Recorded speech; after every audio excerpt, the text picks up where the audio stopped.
The palace didn't scream, it didn't hold a press conference, it didn't even warn the world. Instead, according to this explosive timeline, the British monarchy allegedly did something far colder. They quietly erased 2 children from the future of the royal family while the world slept. At exactly midnight on May 6, 2026, the lights inside Buckingham Palace reportedly stayed burning while London remained silent outside. No crowds, no cameras, no celebration. Just one red-rimmed folder sliding across a mahogany desk in room 1844, like the final scene of a political thriller nobody was supposed to witness. Inside that folder, allegedly, the mechanism that would end Archie and Lilibet's royal future forever. And what makes this story so disturbing is not the drama. It's the calmness, the stillness, the terrifying idea that the palace may have been planning this for years while Harry and Meghan were busy fighting headlines in public. According to insiders in this narrative, the monarchy wasn't reacting emotionally anymore. It had already moved into something much more dangerous. Procedure. Cold, constitutional procedure. The world spent years obsessing over interviews, memoirs, documentaries, accusations, and family feuds. Everyone thought the war was emotional. But behind the scenes, according to these claims, palace lawyers and royal advisors were allegedly playing a completely different game. A legal game, a timing game, a waiting game. And the most chilling part? They supposedly never needed a dramatic public attack because the system itself would eventually do the work for them, quietly, automatically, like a trap that had already been set years earlier, just waiting for the clock to hit 0. The narrative claims everything revolved around a 3-year deadline that began the moment King Charles officially took the throne. A countdown nobody outside the palace allegedly understood in real time. While Harry and Meghan built a new life in California, while new interviews exploded online and new branding deals appeared everywhere, Buckingham Palace was allegedly watching the calendar, waiting, measuring compliance, tracking every missing royal protocol, and then suddenly, May 6, 2026, arrived. The supposed deadline expired, and insiders described the moment with 3 devastating words. It is finished. No shouting, no argument, just the scratching of a fountain pen across paper. That detail alone feels haunting because it sounds less like family drama and more like a corporate execution disguised as tradition. But here's where the story becomes even darker.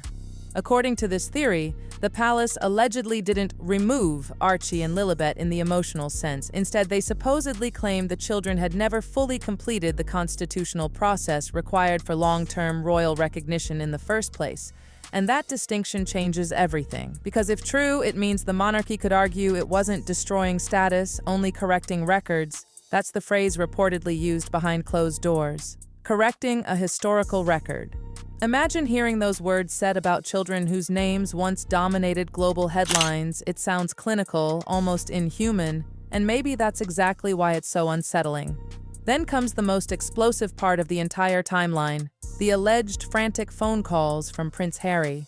According to this account, sometime between late-night California hours and dawn in London, Harry reportedly made repeated desperate attempts to reach Buckingham Palace before the deadline passed. 14 calls, 14 unanswered attempts to stop what was already unfolding. Think about how disturbing that image is. A prince standing on a Montecito balcony in darkness, staring at an encrypted phone screen while an institution thousands of miles away silently decides the future of his children.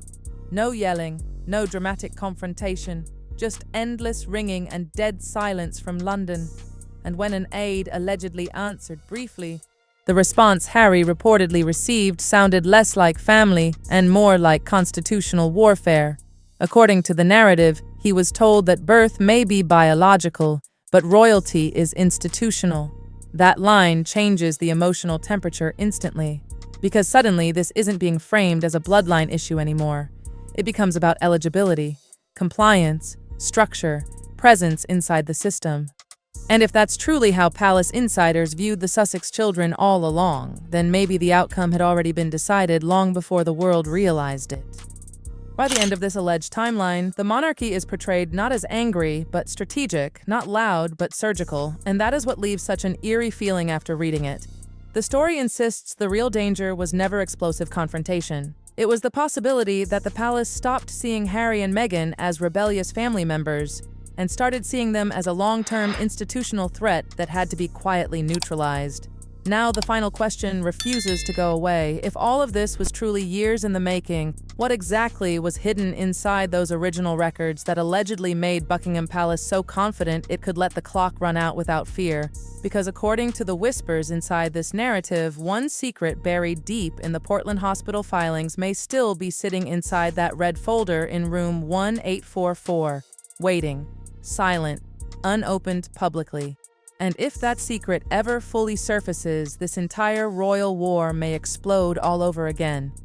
But the deeper this story goes, the less it feels like a royal dispute, and the more it starts resembling a controlled demolition planned behind palace walls years in advance. Because according to this explosive narrative, what happened on May 6, 2026 was not simply about Archie and Lilibet. They were allegedly only the visible casualties of something much larger happening inside the monarchy itself, a survival strategy, a purge disguised as protocol. And once you start looking at the timeline through that lens, every silence suddenly sounds deliberate, every delay starts looking tactical, every unanswered phone call feels less emotional and more institutional. The script claims Buckingham Palace operates on something insiders allegedly call the ghosting protocol. And honestly, that phrase alone sounds terrifying, not because it's loud, but because it's invisible. Modern celebrities fight publicly. They post statements, they leak stories, they sue people. But according to this theory, the monarchy's oldest weapon is disappearance. If the crown truly wants someone gone, it allegedly doesn't attack them directly. It simply removes acknowledgement, removes visibility, removes recognition. And suddenly the target begins fading from official history itself. Quietly, systematically, like they were never fully there to begin with. That's why the alleged website update described in the story feels so chilling.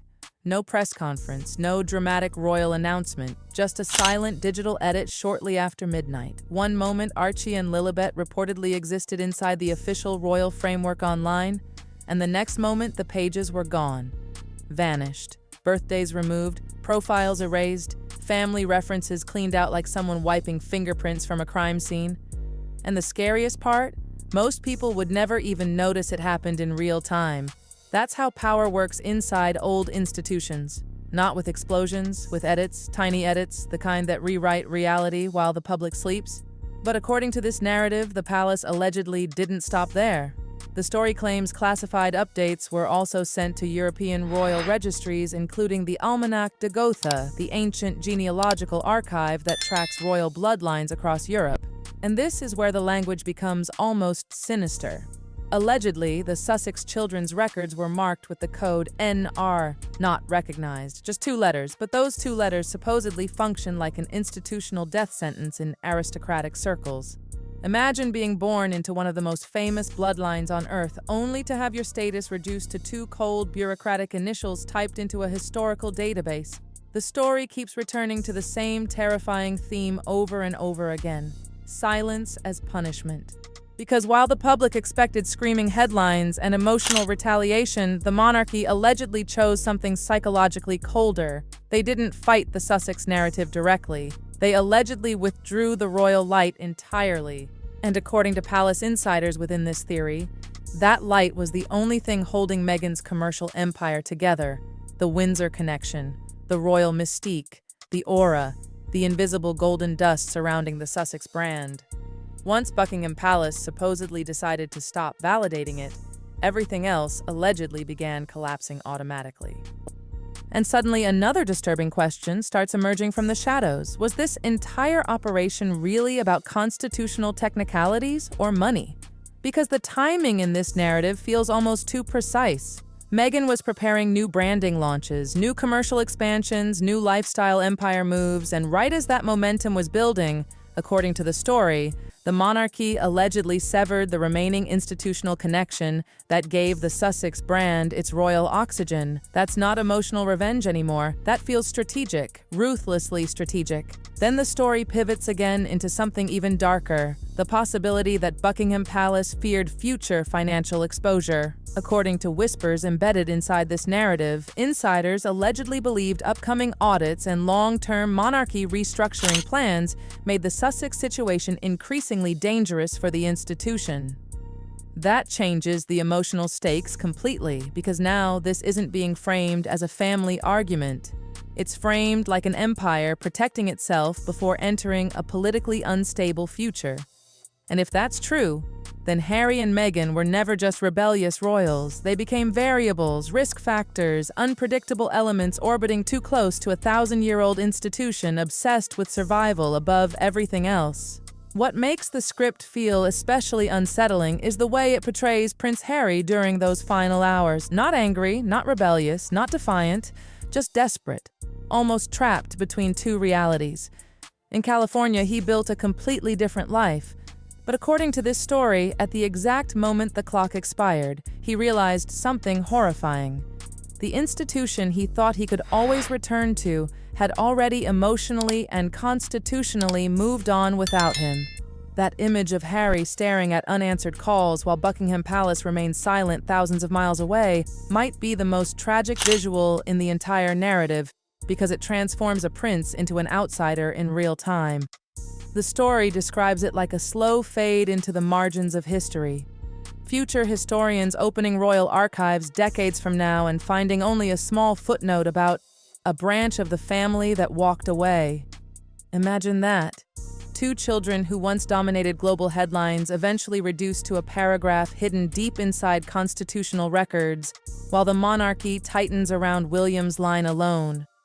That's what gives this script its eerie emotional weight. It isn't obsessed with destruction through violence, it's obsessed with erasure through silence. And then the narrative delivers one last haunting image. Inside room 1844, as the supposed operation concludes, a junior palace official allegedly feeds stacks of emergency security protocols into a shredder. Documents prepared for Archie and Lilibet's future visits to Britain. Destroyed because they are no longer needed. That detail feels almost cinematic in its cruelty. Paperwork vanishing into blades while somewhere across the Atlantic, Harry's unanswered phone screen finally goes dark. The monarchy moving forward, the Sussexes frozen outside the gates. But according to the final whispers in this story, one file supposedly remained untouched on that desk for a few moments longer. The original 2019 Portland Hospital documentation. The file Meghan allegedly fought desperately to keep hidden from public scrutiny, and this is where the script intentionally leaves the audience hanging in pure suspense. Because it suggests the real reason behind the Great Erasure was never fully revealed publicly at all. The implication is terrifying, that Buckingham Palace may possess one final secret buried inside those records so explosive they never even needed to speak openly. The silence itself became the weapon. And maybe that's the creepiest part of this entire narrative. Not whether every detail is true or false, but how believable institutional silence can feel when wrapped around royalty, secrecy, ancient laws, and family betrayal. Because in the end, the palace in this story doesn't behave like a family at war. It behaves like an empire protecting its future at any cost. Coldly, methodically, patiently. And as the final light in room 1844 allegedly flickers off before dawn, one terrifying question still hangs in the darkness unanswered. If this was only phase 1 of the monarchy's long-term survival plan, then what exactly is hidden inside option B waiting for Prince Harry next?